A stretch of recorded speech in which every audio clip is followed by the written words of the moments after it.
All right, so very good evening to all of you. Just an audio test. Can you please confirm my audio and video is clear?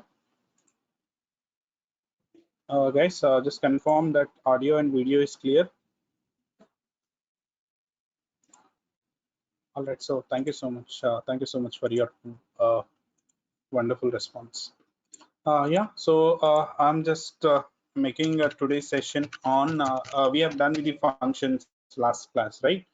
What I'm gonna do is, there are some set of functions we have, okay? Like the implementation of list functions. Okay, otherwise I'll call you like this. Okay, one is manual implementation of let's say list methods. Okay, so we have a such kind of methods in the list. Let's say we have a method called count, and we have a method called reverse, or we have a method called search, or different thing methods we have. Sometime if somebody is asked you, instead of going for the implementation of that, so we just wanted to check for this one, basic maybe implementation of it. Okay, just a second please.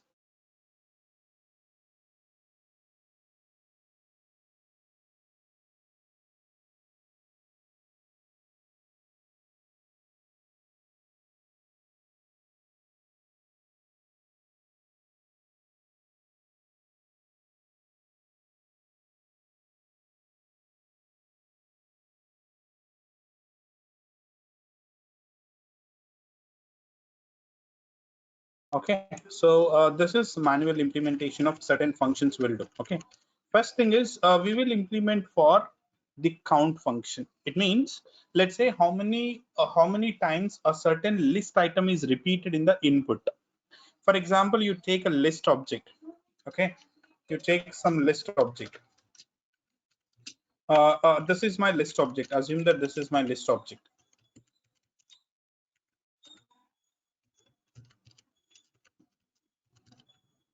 Right, this is my list object, and I just wanted to check that, for example, in this list object, 1 is repeated for twice, correct? And 2 is repeated again for twice. Okay, now, right, two things are repeated, and the other rest of the things is repeated for the repeated for once, and the other numbers apart from this will not be anything. That's my basically make it as 0. Okay, so in this case I wanted to implement a certain function. I told you functions in the last class, which is a very important. I'm telling you once again also. That particular concept of functions are pretty much important. Okay, so in that case, I wanted to implement a certain function, correct? I wanted to implement a function. Let's say define a function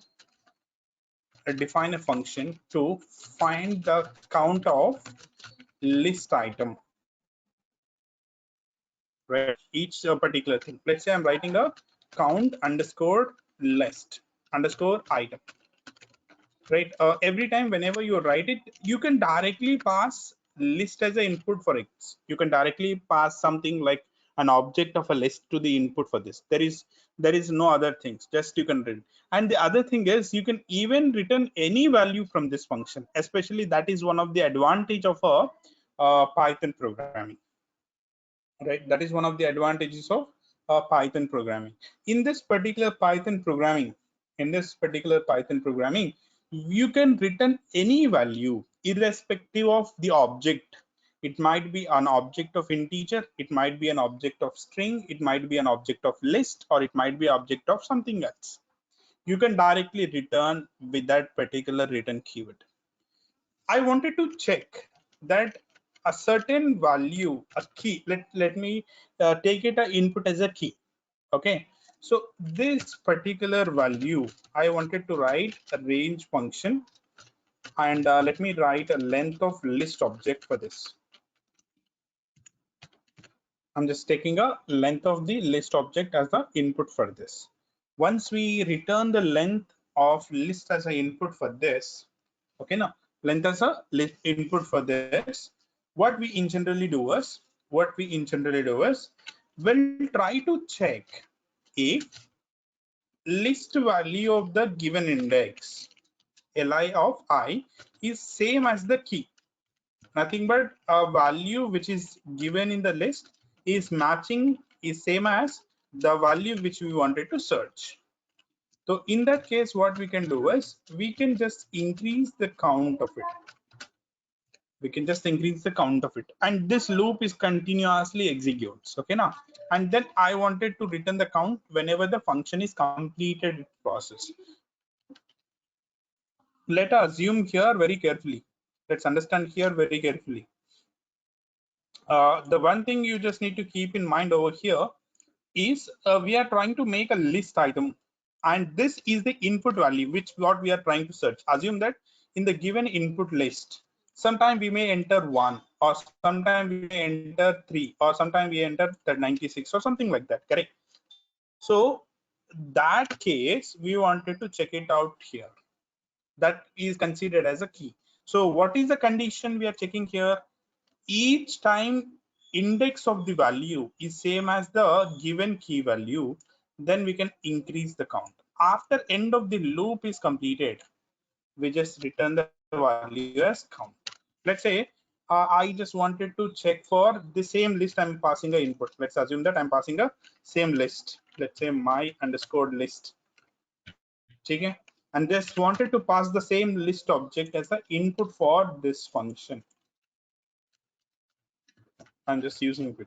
And where I wanted to check for a key, let's say 2. So what happened here? Automatically, the value of a key will be assigned to this, and the list will be assigned by this. Okay, now, and then this loop will be execute internally in that function and returns the value of a count. How many times it is repeated? It's repeated twice in the list, so that the output will be 2. For example, I'm searching for, let's say, 212, which is not there in the list. It just returns the value called 0. Is the same thing is going to be done in the function of list.count. Okay, yes, it can be possible directly we can use it, but there are some chances, I'm telling you, there are some chances where we have to go through with the manual implementation. Somebody will ask you to write a manual code. At that point of time, we used to write this. Okay, now, right. So quickly, everybody observe this. I'll just give you 2 minutes time. Make sure that come up with the questions if you have any.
set. Oh yeah. So is there any questions you have on this particular syntaxes? Hope this is very straightforward syntax, correct? It's very straightforward syntax, and right. Yeah. So we'll make sure that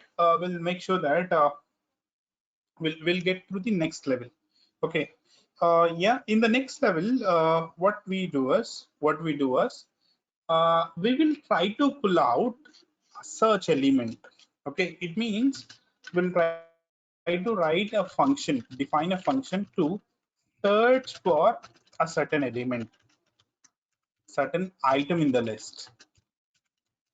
Okay.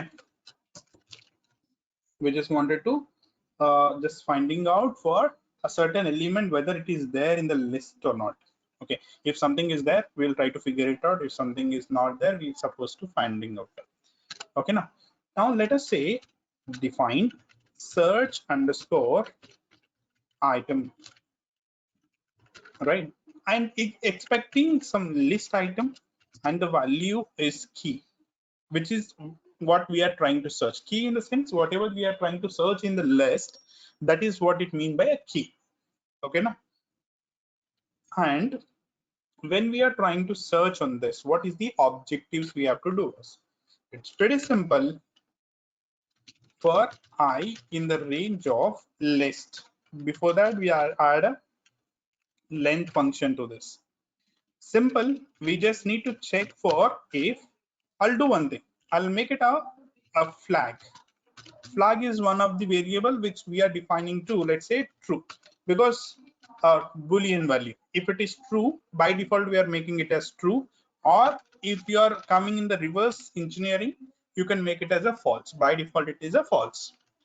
Now let us say li of I is equals to the value which we are searching, then immediate after I can make a flag as true. Okay, am I correct? Now, in this case, what actually we can extend this program as if a flag is equals to, otherwise we can directly write like this: if a flag is pointing to true, it means that a item is present.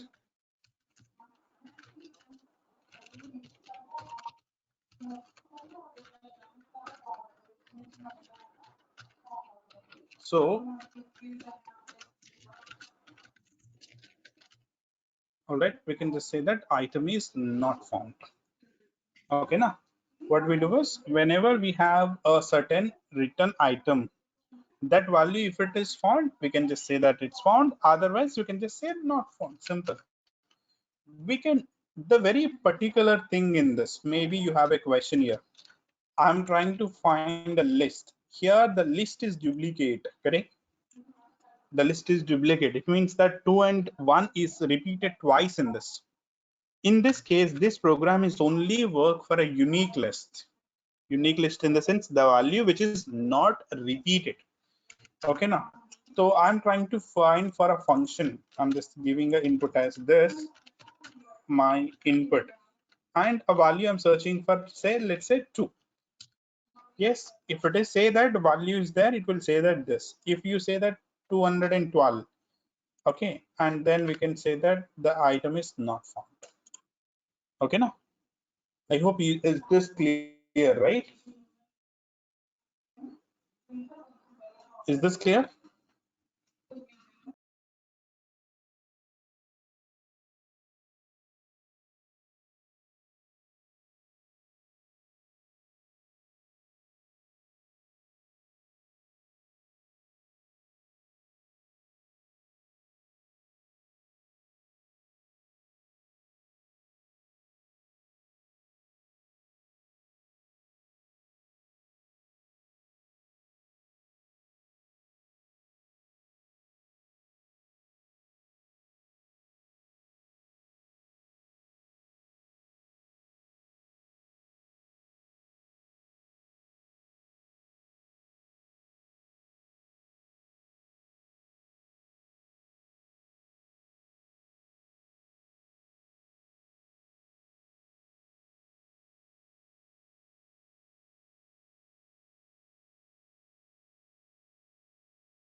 Okay, you have any questions in this two functions?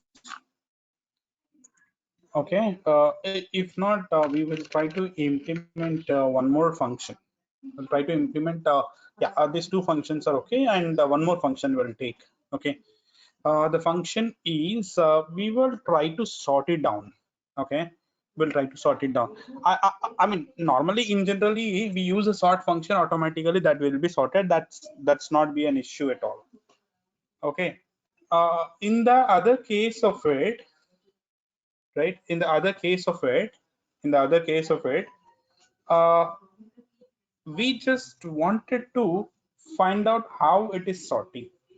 We have a lot of sorting techniques again. We have a lot of sorting techniques again. Okay, now we have a lot of sorting techniques. In such an sorting technique, I'm trying to write a code right now is like the bubble sort I'll take right now to sort a certain list item. We have a lot of lot of things, but one thing I'm checking you here for do this. Okay, so I'm just taking a function name called bubble sort. Okay, input is a list item. Okay, return the list with the certain list item. So what I'll do is for I length of,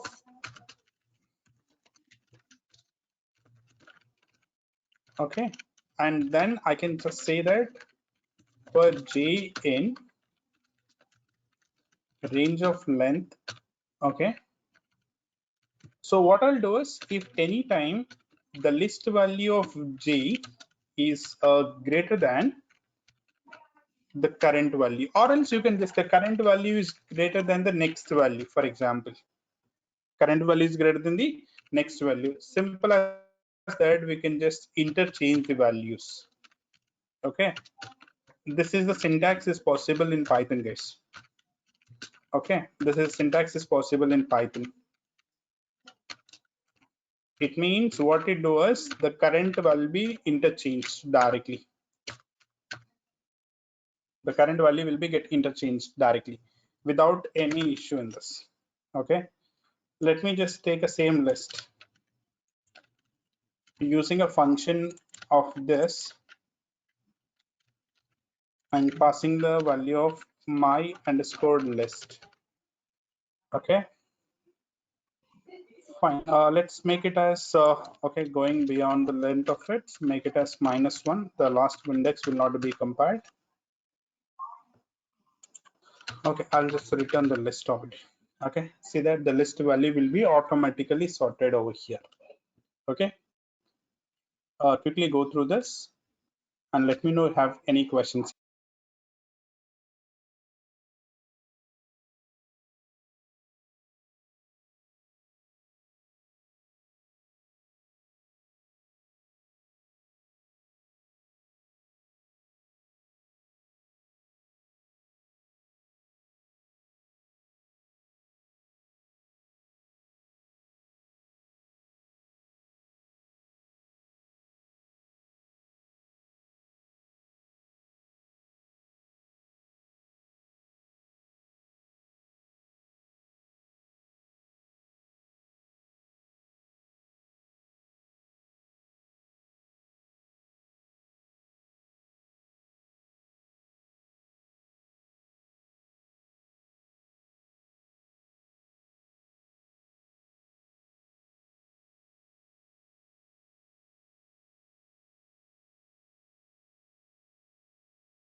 Okay, so this is about a sort method. Okay, so this sort, we have a lot of sorting methods. I'm just telling you one of the sorting method for this. We have a bubble sort, we have a sort. Different sorting techniques are available in the data structures implementation. But one of the data structure implementation is the bubble sort implementation. That's what I am just giving you demonstration here. Right. I hope you have come across with this, right? Do you have any questions? I hope if you don't have any questions, I'm just moving to the other what you can call it as other data structure is called tuples, right? This is another data structure. Like list is one of the data structure, and one of the primary data structure is mostly used. Okay, now one of the mostly used data structure it is. Okay, so in that case, when you just look at a tuple, which is very similar to,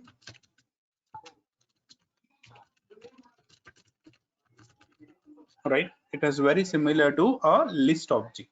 When you say it is similar to a list object, what is the differences we have? This tuple items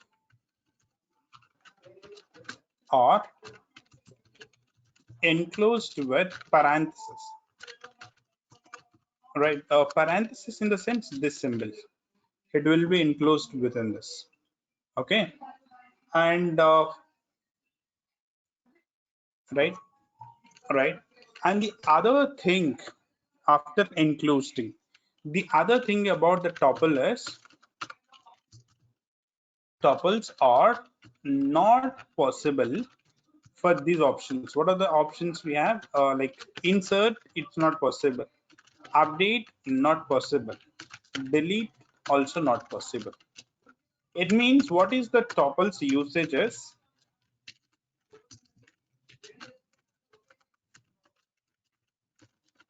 Okay, it's used to what it does. It's basically used for read-only purpose.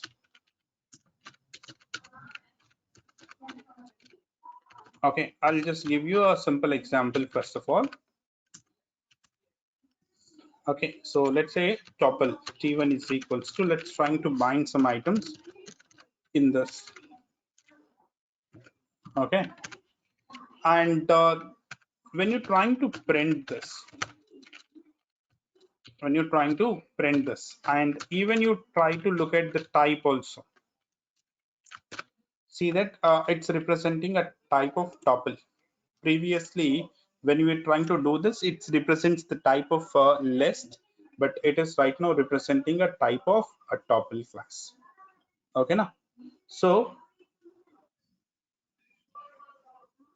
okay, right. Now let us trying to just try to keep eye on the other things we'll try to discuss now. First, everybody, first try to observe this, and then why it is not possible. I'm telling you that the tuple is not possible to do all these three operations. Okay, and if doesn't have that process, then how do we do that? We'll look at, no problem.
Okay. Yes.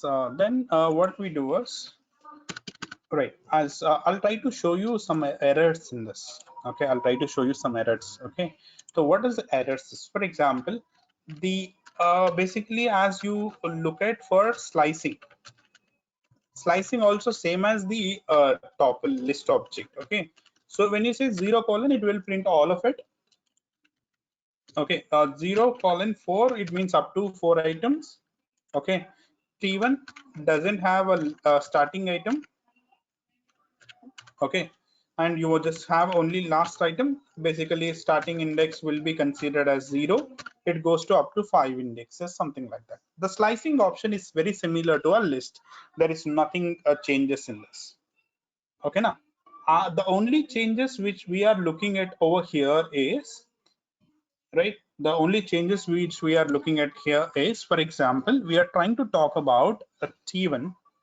Okay, we're trying to talk about T1 at this index. Let's say I wanted to change the value of a fourth index to, let's say, 1990. Okay, the first error you need to understand here is, you need to understand here is, tuple object does not support for an item assignment. It means we are trying to update an value over here, right? But the updating a certain value in the tuple object is not possible. It is possible in the list object. So let's say again I'm trying to delete a value from it. That's also not possible. See that it is not possible for deleting an item of it. Updating is not possible. Even deleting also not possible. And we don't have any method called append over here to add that value. There is some other method we have to add it. I'll tell you that method. Just before that, I want you to just observe this, everybody.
All right, so I guess this is all about the list tuple object. Okay, there are some method which we use for adding a values to it.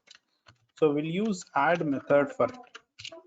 So this particular okay, add method is also not have in tuple. It means it doesn't support for any kind of insertion. It doesn't support for update or it doesn't support for a delete. All you need to do is it only support for a read only, nothing but if a tuple object is present, okay, that you can read it.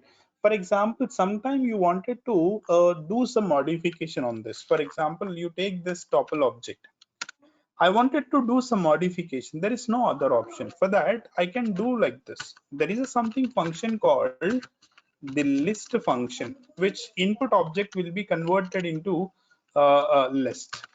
Okay, so how we can do is let's try to print a t1 and the type of a t1 also.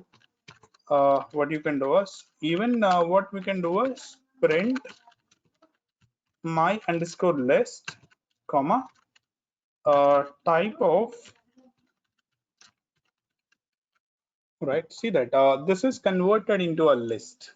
Most of the developers perspective, people do like this. Whenever there is changes to be done in the tuple, okay, we'll use something called this. If they wanted to do some modification on the tuple, like sometime insertion or deletion, whatever it might be, they wanted to do it, so then immediately they will convert it into a list object. So by using a function name called list. Okay, and similarly the list value also we can convert into a tuple, right? But directly we can do this. Okay, in generally okay, just by this time do not go lengthy. At least you need to understand up to this. Okay, converting a certain topic into a list object is very simple.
Okay.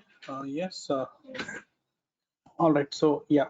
So that's basically for the tuple object. So right now we have finished the list and tuple, right?